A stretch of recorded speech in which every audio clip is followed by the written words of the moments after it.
Naniniwala tayo doon sa kasabihan na habang may buhay, may pag-asa. habang may buhay, may Pag-asa. habang may buhay, may Pag-asa.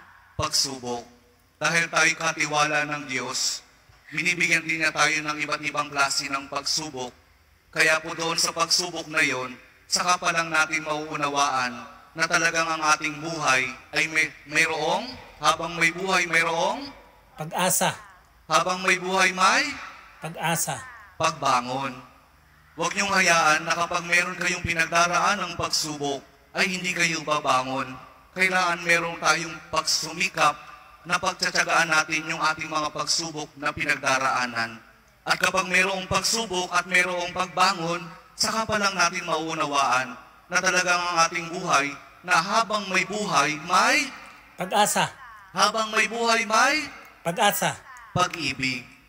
Ang pag-ibig na nagmumula kay Jesus lamang sa ating mahal na poong Jesus Nazareno.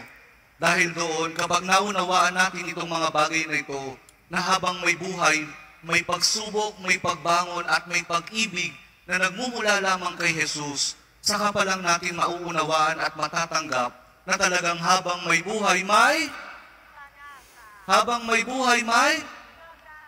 ayaw nyo nang sumagot.